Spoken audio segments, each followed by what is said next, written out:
அனைவருக்கும் வணக்கம். இன்றைக்கி வந்து நம்ம சயின்ஸில் இம்பார்ட்டன்ஸ் பாக்ஸ் கொஷின்ஸில் டு யூ நோ பார்ட் பார்க்கலாம்.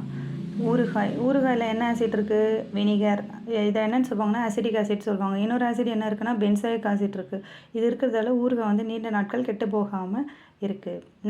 நெக்ஸ்ட் ஒன் என்னென்னு பார்க்க போகிறோன்னா சோடியம் கார்பனேட். சோடியம் கார்பனேட்டோட சாதாரண பெயர் என்னென்னா சலவை சோடா. சோடியம் பை கார்பனேட்னா பேக்கிங் சோடா. சோடியம் ஹைட்ராக்சைடுனா காஸ்டிக் சோடா.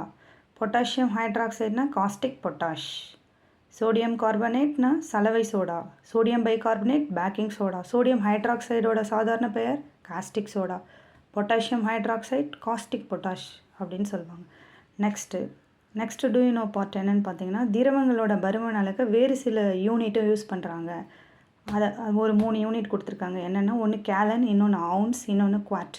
ஒரு கேலன் அப்படிங்கிறது 3785 மில்லி லிட்டர்னு கொடுத்துருக்காங்க. ஒரு அவுன்ஸ்னால் 30 மில்லி லிட்டர். ஒரு குவாட் அப்படின்னா 1 லிட்டர். இல்லை கேலனும் அவுன்ஸும் மில்லி லிட்டரில் கொடுத்துருக்காங்க. குவாட் அப்படிங்கிறது லிட்டரில் கொடுத்துருக்காங்க. இதை கொஞ்சம் நல்லா நம்ம பார்த்துக்கணும்.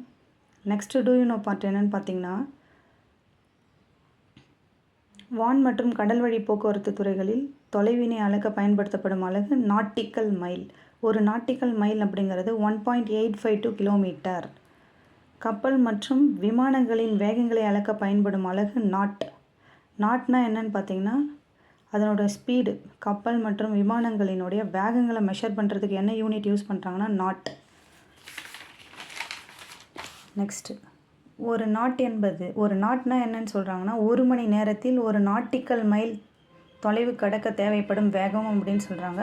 ஒரு நாட்டிக்கல் மைல்னால் என்னென்னு நம்ம இப்போ பார்த்தோம். ஒரு நாட்டிக்கல் மைல் என்பது 1.852 கிலோமீட்டர். 1.852 கிலோமீட்டர் அப்படின்னு நம்ம பார்த்தோம். ஒரு நாட் என்பது 1 மணி நேரத்தில் ஒரு நாட்டிக்கல் மைல் தொலைவு கடக்க தேவைப்படும் வேகம் அப்படின்னு சொல்கிறாங்க. நாட்னா என்னென்னா வேகத்தை மெஷர் பண்ணுறதுக்கு யூஸ் பண்ணுறது. நாட்டிக்கல் மைல் அப்படிங்கிறது தொலைவு.